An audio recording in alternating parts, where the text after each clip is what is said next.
교회라고 하는 것은 예수님이 처음 그 용어를 사용하셨어요. 오늘 본문에 보면 가이사랴 빌립보에서 예수님께서 제자들의 신앙 고백을 듣기를 원하셨어요.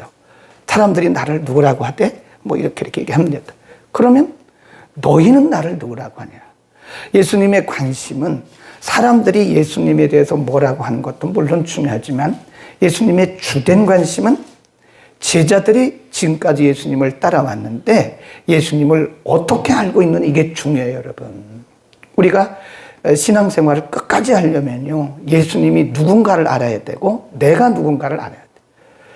나의 정체성, 예수님이 누군가에 대한 답을 우리가 갖지 못하면 우리의 신앙은 흔들릴 수밖에 없는 거예요. 근데 그때 베드로가 이렇게 말해요. 주는 그리스도시요 살아계신 하나님의 아들입니다. 이걸 뭐라 그러냐면 고백 그럽니다. 신앙 고백. 다시 한번 보세요. 그 고백을 받으시고 예수님께서 굉장히 기뻐하셨어요.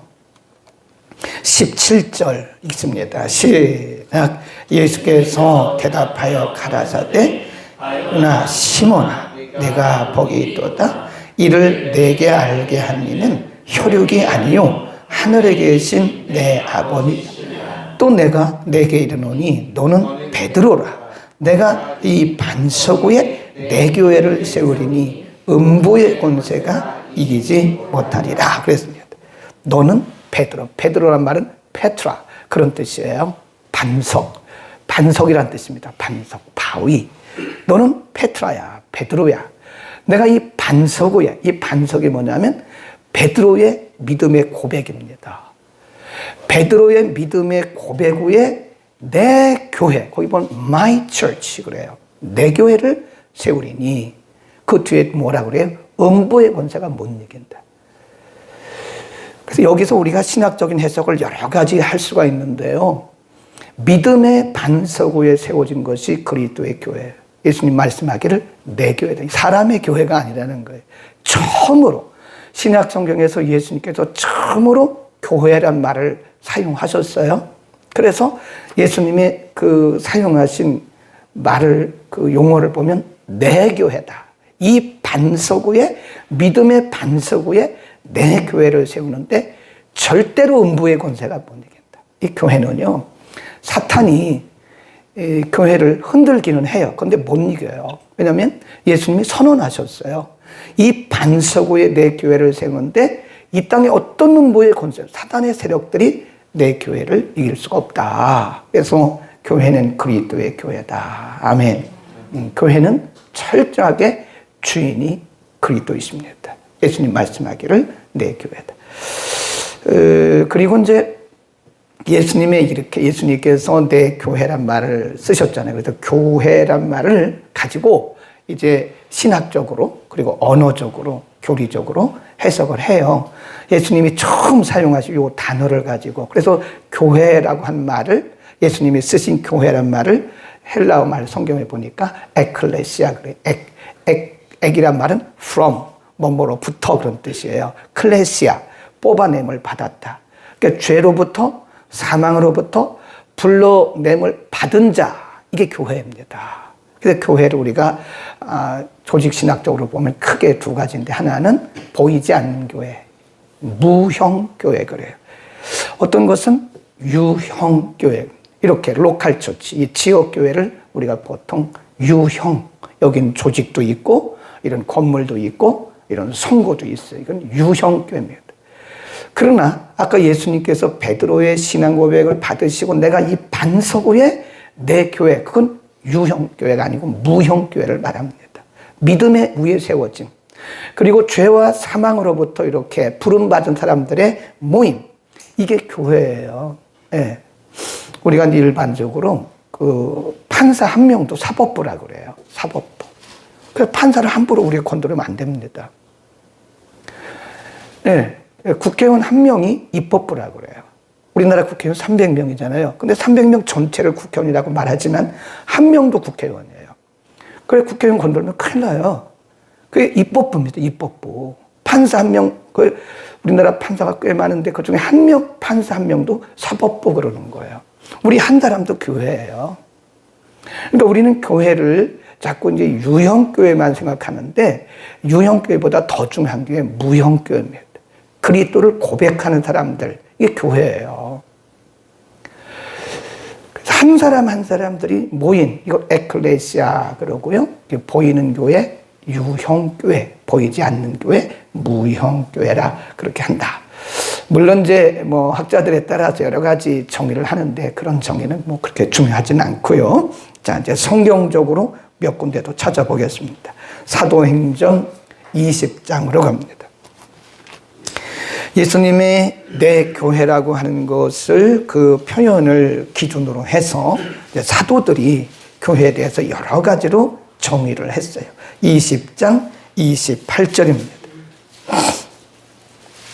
사도행전 20장은요, 이제 사도 바울이 선교 여행을 다 마치고 로마로 압송되기 전에 특별히 에베소에서 에베소 교회 장로님들을 다 모아놓고 마지막 고별 인사를 한 거예요. 그것이 20장입니다.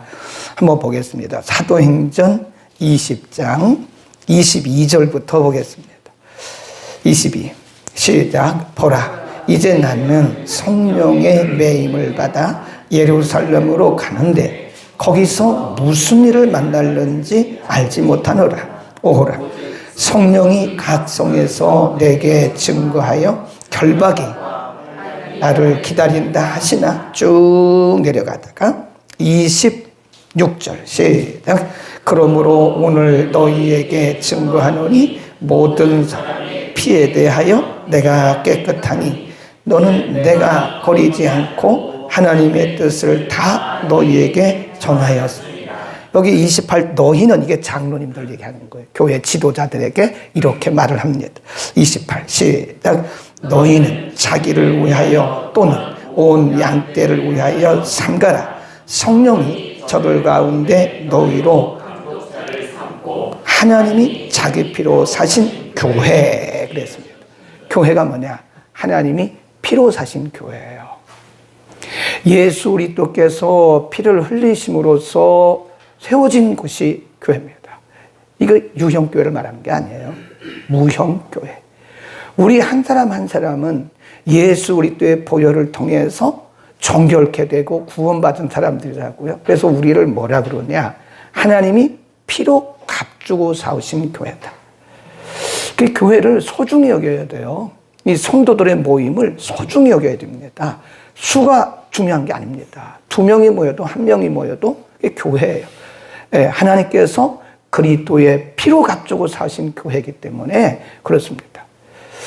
여러분, 우리는 이 교회를 사랑해야 되는 이유가 바로 하나님께로 피로 값주고 사신 교회이기 때문에 교회를 사랑해야 돼요. 성도를 우리가 왜 사랑해야 되느냐? 그 사람의 재산 정도나 교육 정도가 아무 상관이 없어요. 우리는 그리스도 안에서 그리스도로 말미암아 그리스도의 피로 정결케 되고 부르심을 받은 자들이기 때문에 우리는 그리스도 안에 있는 존귀한 자들이기 때문에 사람의 어떤 조건을 가지고 사람을 절대로 우리가 평가해서는 안 됩니다. 우리는 너무 소중한 사람들이에요. 아멘. 교회를 소중히 여길 줄 알아야 우리가 직분도 감당할 수 있는 거죠. 교회를 소중히 여기지 못하면서 우리가 직분을 감당한다는 것은 모순 중에 모순입니다. 네, 피로 값주고 사신 교회예요. 그 다음 또 보겠습니다. 쭉 내가 몇 군데만 더 찾아요. 디모데전서 3장 15절. 디모데전서 3장 15절. 사도 바울이 믿음의 아들 디모데에게 보낸 목회 서신입니다. 거기서 사도 바울은 디모데에게, 목회자인 디모데에게 교회가 뭔가에 대해서 정의를 내려주고 설명을 하고 있어요. 4장 15절 시작. 만일 내가 지체하면 너도 하나님의 집에서 행하여야 할 알게 함이니 이 집은 살아계신 하나님의 교회요 진리의 기둥과 터다. 교회가 뭐래요? 살아계신 하나님의 집이다. 하나님의 집. 교회는 유형교회든 무형교회든 하나님이 임재하시는 곳이에요. 그래서 예배가 거룩한 거예요. 하나님이 임재하시는 교회에서 우리가 말도 막 하잖아요, 사실은. 근데 그래서는 안 되거든요.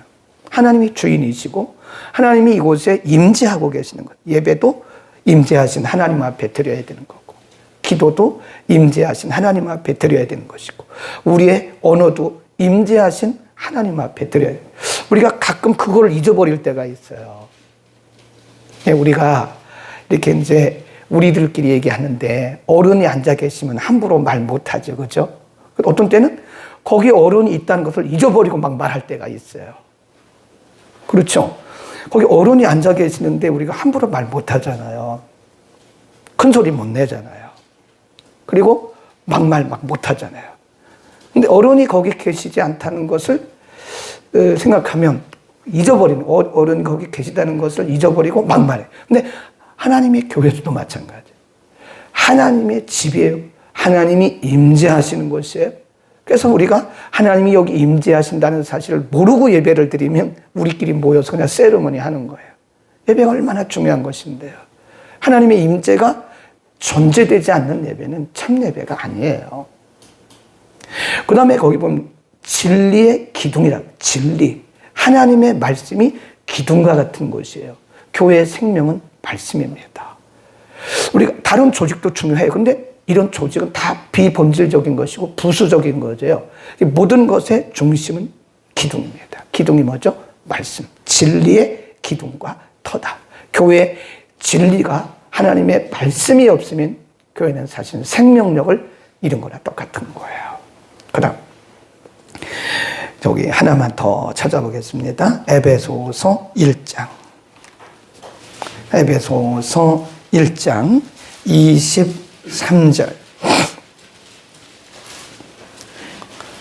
310년 전후에 있습니다. 에베소서 1장 23. 교회는, 시작. 교회는 그의 몸이니 만물 안에서 만물을 충만케 하시는 자의 충만이다. 이 교회는 그의 몸이다. 골로새서 1장 20절에도 교회는 그의 몸이다. 그의 몸된 교회를 위하여 내가 모든 것을 채운다. 그런 말을 사도 바울이. 그리고 찾지는 않겠지만 고린도 전서 1장 11절, 10장 32절 이렇게 쭉 보면 고린도 교회에서 사도 바울이, 고린도 교회는 서신에서 사도 바울이 사용한 그 용어가 뭐냐면 하나님의 교회란 말을 써요. Church of God. 하나님의 교회. 왜 사도 바울은 고린도 교회에 서신을 보내면서 하나님의 교회란 말을 그렇게 많이 썼을까요? 이유가 있죠. 고린도 교회는 분열된 교회예요. 파당을 이룬 교회입니다. 교회가 파당을 이뤘다는 것은 우월의식을 가졌다는 거예요. 내가 당신들보다 믿음이 더 좋아.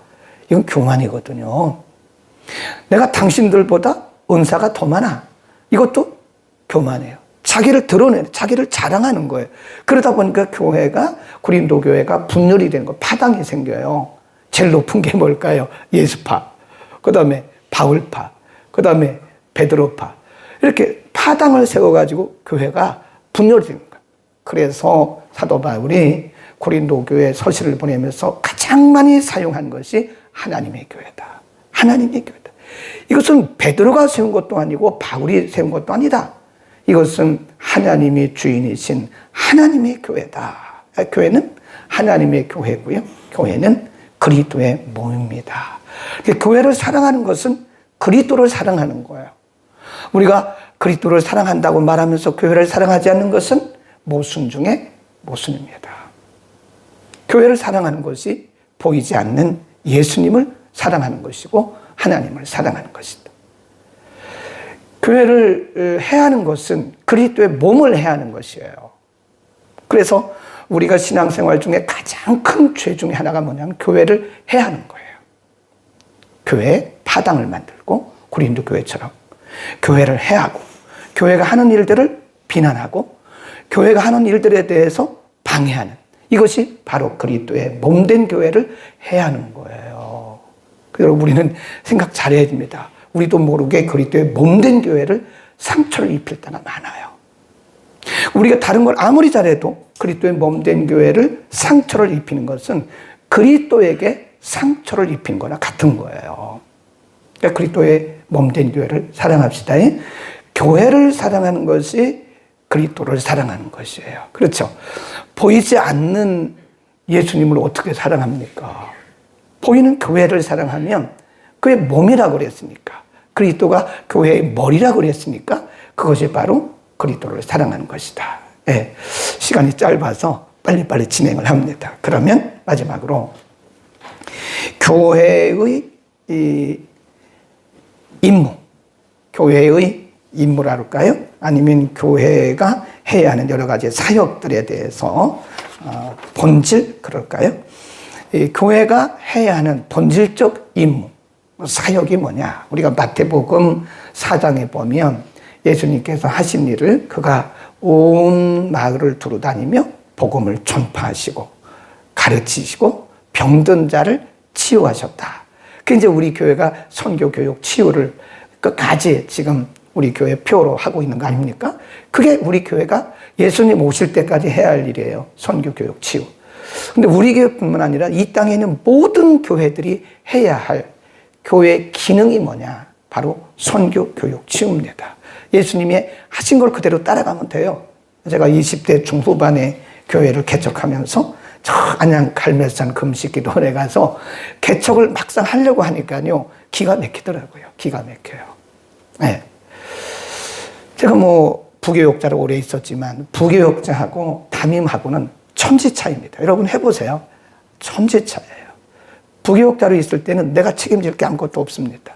그냥 내가 맡은 부분만 성실히 하고 잘못돼도 담임이 책임을 져요. 근데 담임은 모든 걸 다 책임을 져야 되고 다 통과를 해야 되기 때문에 경험도 없죠. 그렇다고 개척 자금도 없죠. 개척 멤버도 없죠. 하나님은 계속해서 마음속에 개척하라고 그러죠.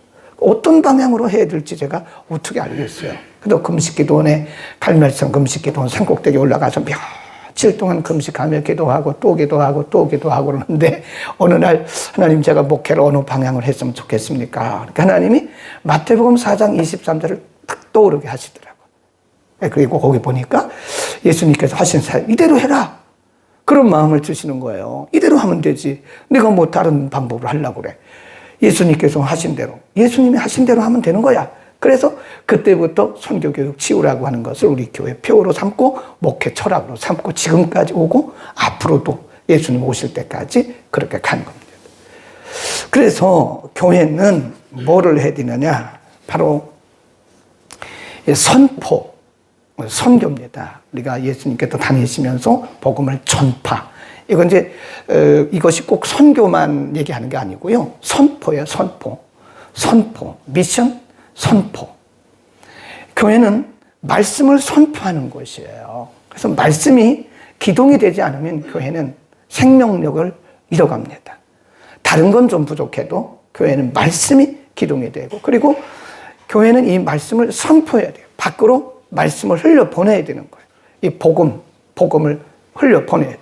그게 선교라고 합니다. 넓게 보면 선교입니다. 선교. 우리가 이제 보통 전도와 선교를 좀 혼돈하잖아요. 그래서 다 선포는 전도도 선포고 선교도 선포예요. 그런데 우리가 이제 조금 학문적으로 말할 때는 타문화권에 복음을 전하면 그게 선교고요.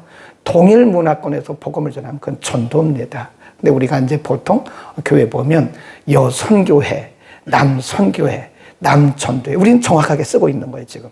남전도회. 그게 맞아요.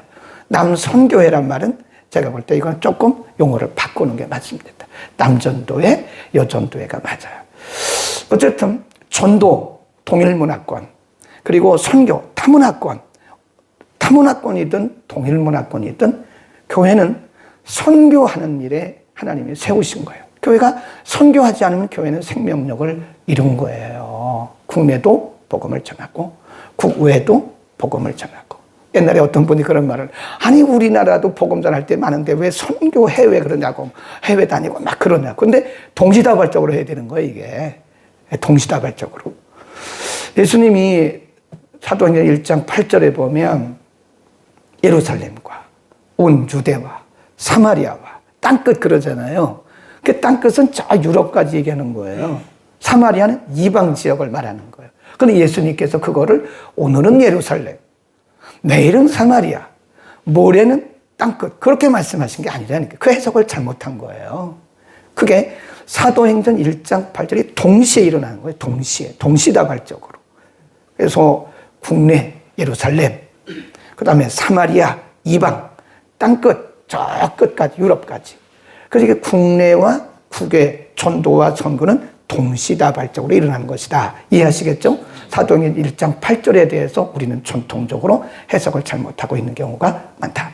그 다음에 또 한 가지는 이 교회가 하는 교회의 기능 중에 또 하나가 뭐냐면 교육입니다.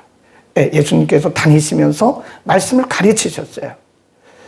교회는 교육을 해야 돼요. 신앙교육을. 근데 우리 개신교회는요, 교육이 별로 없습니다. 물론 설교가 교육이긴 하죠. 근데 구교회 보면 교육이 굉장히 많아요.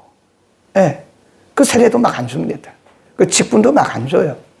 일정의 그 교육을 마친 자에 한해서 1차 교육, 2차 교육, 3차 교육하고 그리고 직분을 줘요. 근데 우리는 세례받고 뭐 2년 되면 권찰 주고 또 3년 되면 집사 주고 교육이 없어요. 이런 교육조차도 참석을 안 한다고요. 그러니까 기본이 약해요. 말을 받는다니까요. 교회는 하나님의 말씀 교육을 그리고 이 성도로서 갖춰야 할 교육을 받아야 돼. 꾸준히 말씀 교육을 받아야 되고 이런 교육을 받아야 됩니다. 그 다음에 치유. 예수님이 온 지역을 다니면서 치유하셨잖아요. 그래서 영혼 육의 치유가 나요. 교회는 치유센터예요. 치유센터. 우리가 뭐 그냥 크게 뭐 이렇게 안 해도 말씀을 통해서 치유하고 또 상담을 통해서 치유하고 기도를 통해서 치유하고 찬양을 통해서 치유하고 교회는 치유하는 곳입니다. 근데 교회가 오히려 상처받는 곳이 돼서는 안 되죠. 그러니까 우리 자신들이 교회 멤버인 우리들이 이게 잘 이렇게 우리의 영성이 관리되고 심령이 관리돼야 되는데 오히려 교회 와서 상처받는 분들이 많아요. 교회는 치유를 받는 곳이어야 되거든요. 교회는 와서 우리가 서로 대화 중에 예배드리다가 치유받고 대화 중에 치유받고 서로 교제하면서 치유받고 그래야 되는데 우리 자신들이 이게 영성이 제대로 구비가 안 되니까 오히려 대화 중에 상처를 받는 거예요. 교회 와서 서로 무슨 일하다가 상처받는 거예요. 교회 와서 예배드리다가 상처받는 거예요. 목사한테도. 이게 참 목사도 문제가 있죠. 그러니까 이게 교회는 뭐 완벽하니 아니까 그렇지 완벽하지 못하니까 그럴 수도 있지만 교회는 치유받는 거예요. 치유. 그래서 우리가 내가 먼저 치유받고 그래서 우리가 그걸 뭐라고 하냐면 상처 입은 치유자 그럽니다. 우리가 먼저 상처를 치유받아야 다른 사람들을 치유할 수 있는 것이다. 어쨌든 교회는 영적으로 육적으로 힘들고 상처받은 심령들이 와서 여기서 치유받는 곳이다. 아멘. 그래서 우리가 이 교회의 기능 뭐 여러 가지 있는데 시간이 다 됐어요. 출근하셔야 되니까 여기까지 하고 내일 또 하고요. 어쨌든 교회는 살아계신 하나님의 교회입니다. 그리고 그리스도의 몸입니다. 피로 값주고 사신 교회예요. 교회를 사랑하는 것이 하나님을 사랑하는 것이고 교회를 사랑하지 못하면 하나님을 사랑한다고 말하기가 좀 어렵겠다. 기도하겠습니다. 거룩하신 우리 아버지, 오늘 첫 번째 날 특별 새벽 기도회 첫 번째 날 우리를 불러주시고 교회가 무엇인지에 대해서 가르쳐 주셨습니다. 우리가 모르는 바는 아니지만 하나님이 익히 알고 있는 거지만 다시 한번 반복을 통해서 우리에게 기억해 하시니 감사합니다. 하나님, 교회는 피로 값주고 사신 곳이라고 그리스도의 몸이라고 우리에게 분명히 말씀해 주셨습니다. 예수님이 반석 위에 믿음의 고백 위에 내 교회를 세우겠다고 주님 말씀하셨습니다. 교회가 교회답기 위해서 우리 모두가 다 교회를 바로 이해하고 바로 알고 교회를 사랑하는 마음을 우리에게 주옵소서. 우리가 서로를 존중하게 하시고 늘 말씀이 교회의 생명이 되게 하옵소서. 하나님 앞에 감사하며 첫 번째 날 감사임을 드렸습니다. 이종란 권사님 하나님 받으시고 가정에 큰 은혜를 더하여 주옵소서. 오늘부터 시작해서 다음 주 금요일까지 열 하루 동안 우리가 이 모임을 이 예배를 시작할 건데 하나님께서 우리 성도들의 마음을 조정하시고 한 번 먹은 마음 변치 않도록 끝까지 우리가 잘 진행할 수 있도록 하나님 은혜를 더하여 주옵소서. 예수 그리스도의 이름으로 기도드립니다.